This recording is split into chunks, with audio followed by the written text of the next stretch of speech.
ప్రభువు మీతో ఉందురుగాక. మీ ఆత్మతో ఉండునుగాక. పునీత మత్తయ్య గారు రాసిన సువిశేషములోని భాగము. ప్రభువా మీకు మహిమ కలుగునుగాక. పునీత మత్తయ్య గారు రాసిన సువార్త 13వ అధ్యాయము 31వ వచనము నుండి 35వ వచనం వరకు. యేసు మరి యొక్క ఉపమానమును ఇట్లు వారితో చెప్పెను. పరలోక రాజ్యము పొలములో నాటబడిన ఒక చిన్న ఆవగింజను పోలియున్నది. అన్ని విత్తనముల కంటే అది చిన్నదైనను పెరిగినప్పుడు అది పెద్ద గుబురై వృక్షమై దాని కొమ్మలలో పక్షులు వచ్చి గూళ్ళు కట్టుకొని నివసించును. ఆయన వారికి మరి ఒక ఉపమానమును ఇట్లు చెప్పెను. ఒక స్త్రీ పులిసిన పిండిని 3 కుంచెముల పిండిలో ఉంచగా ఆ పిండి అంతయు పులియబారెను. పరలోక రాజ్యము దీనిని పోలియున్నది.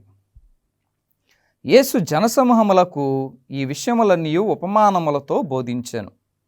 ఉపమానములు లేక వారికి ఏమియు బోధింపడాయెను. ప్రవక్త పలికిన ఈ క్రింది ప్రవచనము నెరవేరినట్లు ఆయన ఈ రీతిగా బోధించెను. నేను ఉపమానములతో బోధించెదను, సృష్టి ఆరంభము నుండి గుప్తమై ఉన్న వానిని బయలుపరచెదను. ఇది ప్రభుని సువిశేషము. క్రీస్తువా మీకు స్తుతి కలుగునుగాక.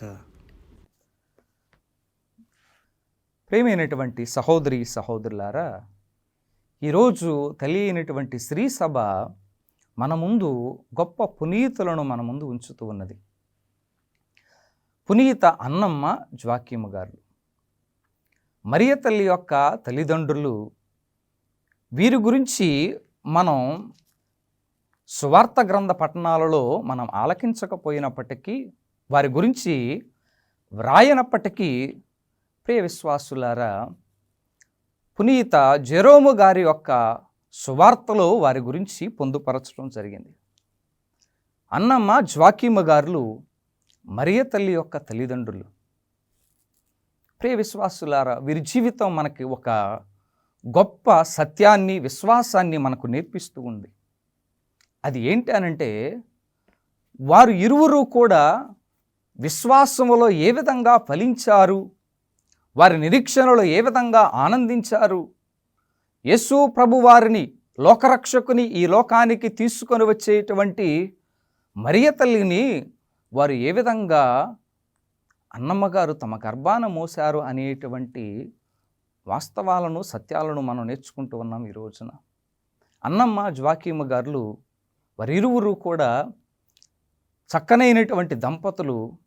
బైబిల్ గ్రంథంలో వారి గురించి రాయబడినట్టు లేదు. కానీ ప్రేమైనటువంటి సహోదరి సహోదరులారా, వారు ఎంతో విశ్వాస జీవితాన్ని జీవిస్తూ ఉన్నప్పటికీ వారికంటూ ఒక లోటు ఉంది.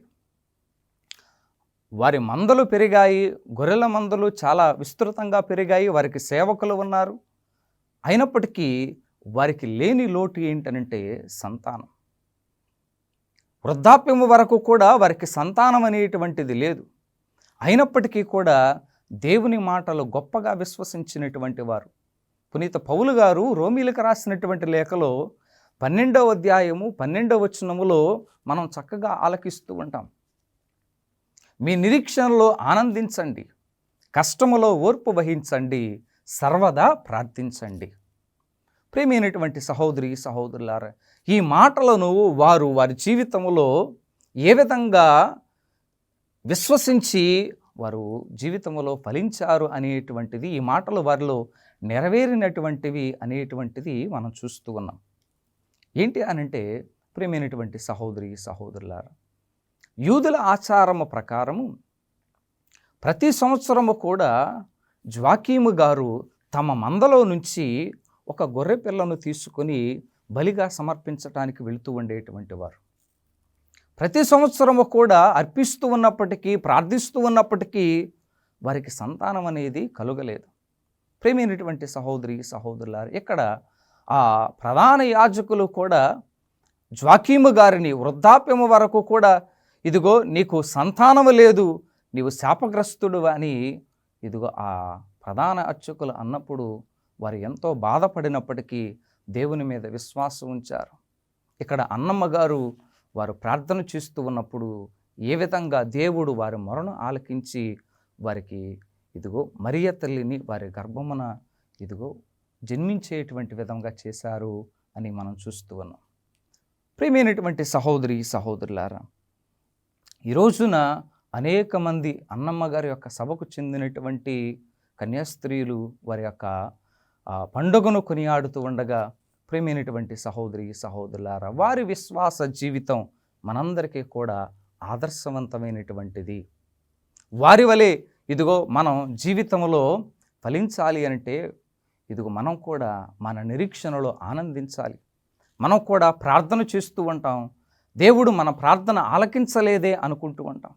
ఈ ఆధునిక ప్రపంచంలో, కంప్యూటర్ యుగంలో ప్రేమైనటువంటి సహోదరి సహోదరులారా, దేవుని మీద మనం ఏ విధంగా విశ్వాసం ఉంచుతూ ఉన్నాం, దేవుని మాటలు ఏ విధంగా మనం నమ్ముతూ ఉన్నాం, ఏ విధంగా దేవుని మీద ఆధారపడి జీవిస్తూ ఉన్నాం అనేటువంటిది ఒకసారి ఆత్మ పరిశీలన చేసుకుంటూ ఉంటే, ఈ రోజున అన్నమ్మ జ్వాక్యమ్మ గారు ఇదిగో వారి నిరీక్షణలో ఆనందించారు.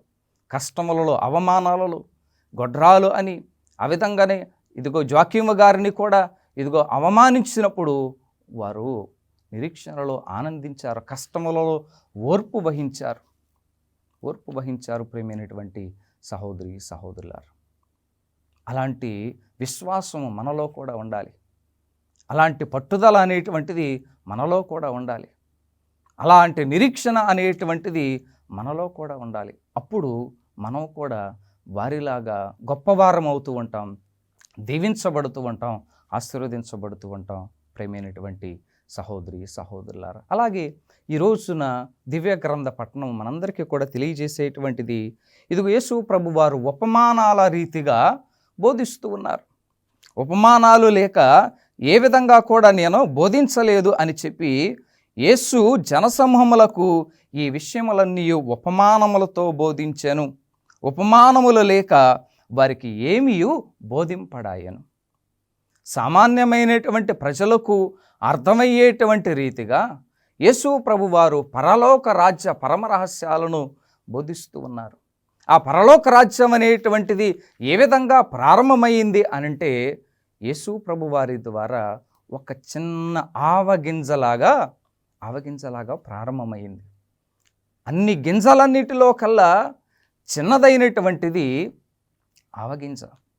కానీ అది మొలకెత్తి పెరిగి పెద్దదైనప్పుడు అనేకమైనటువంటి పక్షులు ఆ విధంగా ఆ చెట్టు మీద గూళ్ళు కట్టుకుంటూ ఉన్నాయి, నివసిస్తూ ఉన్నాయి, తమ నివాసాన్ని ఏర్పరచుకుంటూ ఉన్నాయి. ప్రేమైనటువంటి సహోదరి సహోదరులారు, ఈ రోజున యేసు ప్రభువారు బెత్లెహేము అనేటువంటి ఒక చిన్న కుగ్రామములో పశువుల పాకలో జన్మించారు. 30 సంవత్సరాల వరకు ఆయన వడ్రంగి పని చేస్తూ ఉండేటువంటి వారు. ఒక 12 మంది ఇదిగో స్నేహితులను ఎన్నుకున్నారు. ఆ 12 మంది 3 సంవత్సరాలలో ప్రేమైనటువంటి సహోదరి సహోదరులారు యేసు ప్రభువారిని వెంబడించారు, ఆయన మాటలను ఆలకించారు. ఇదిగో ఆ విధంగా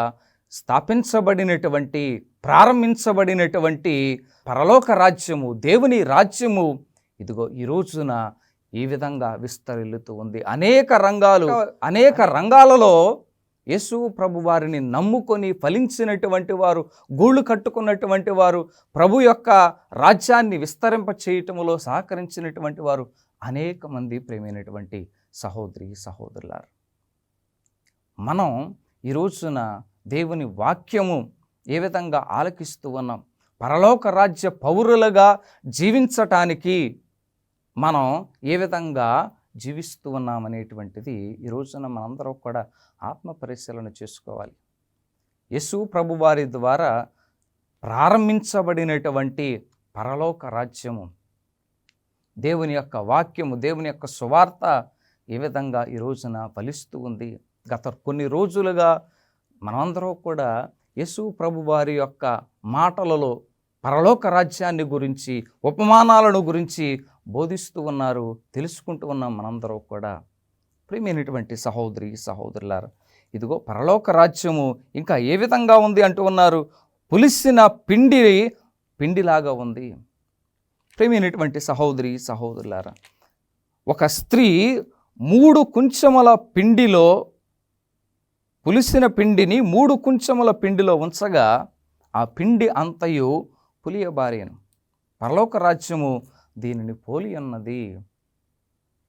ప్రియమైనటువంటి సహోదరి సహోదరులారా, ఇదిగో పరలోక రాజ్యం అనేటువంటిది చిన్నగా ప్రారంభమయ్యింది. అది ఈ రోజున యేసు ప్రభు వారి యొక్క నామములో ఇదిగో విస్తరిల్లుతూ ఉంది. అనేక మంది ఇదిగో యేసు ప్రభు వారిని తెలుసుకుంటూ ఉన్నారు, విశ్వసిస్తూ ఉన్నారు. ప్రియమైనటువంటి సహోదరి సహోదరులారా, మనమందరం కూడా ఇదిగో దేవుని ప్రేమ చేత ఆయన పోలికలో సృష్టించబడినటువంటి మనమందరం కూడా ఈ పరలోక రాజ్య పౌరులుగా జీవించటానికి, ఆయనను తెలుసుకొని ప్రేమించి సేవించి ఆయనతో కలంతకాలం ఆయన రాజ్యములో ఉండటానికి సృష్టించబడినటువంటి వారు. ఏ విధంగా మనందరూ కూడా జీవిస్తూ ఉన్నాం? పరలోక రాజ్య పౌరులుగా ఇదిగో ఆయనను పోలి జీవించటానికి ఏ విధంగా మనం ప్రయత్నం చేస్తూ ఉన్నామనేటువంటిది ఆత్మ పరిశీలన చేసుకుందాం. తలలు వంచి ప్రార్థన చేసుకుందాం. ప్రేమ కలిగిన మా తండ్రి, కృప కలిగిన మా యేసయ్య, ఈ రోజున ప్రత్యేకంగా అన్నమాజ్ వాక్యములను స్మరణ చేసుకుంటూ ఏ విధంగా వారు విశ్వాసమైనటువంటి జీవితాన్ని జీవించారు, వారి యొక్క నిరీక్షణలో ఆనందించారు, కష్టములలో ఓర్పు వహించారు. అదేవిధంగా మేము కూడా మా జీవితాలలో విశ్వాసములో ఫలించటానికి ఎల్లప్పుడూ కూడా ప్రార్థిస్తూ, మా నిరీక్షణలో ఆనందిస్తూ, కష్టములలో ఓర్పు వహిస్తూ నీ పరలోక రాజ్య పౌరులుగా జీవించటానికి కావలసినటువంటి సహాయాన్ని పూర్ణ మనస్సుతో, పూర్ణ హృదయంతో, పూర్ణ శక్తితో నిన్ను ఆరాధించేటువంటి వారముగా జీవించటానికి మా అందరికీ కూడా సహాయం చేయమని మా ప్రభువైన యేసుక్రీస్తు ద్వారా మనవి చేయుచున్నాము తండ్రి. ఆమేన్. ప్రభువు మీతో ఉందురుగాక. మీ ఆత్మతో ఉండును సర్వశక్తి గల సర్వేశ్వరుడు, పిత, పుత్ర, పవిత్రాత్మ సర్వేశ్వరుడు మనలందరినీ దీవించి ఆశీర్వదించి కాచి కాపాడునుగాక. ఆమేన్. ఆమేన్. గుణదల మాత మా ఆశ్రయం, కరుణామయీ నీవే మా జీవనం, విజయవాడ వెలుగై నిలిచినవే మరియమ్మ, నీవే మా ధైర్యం.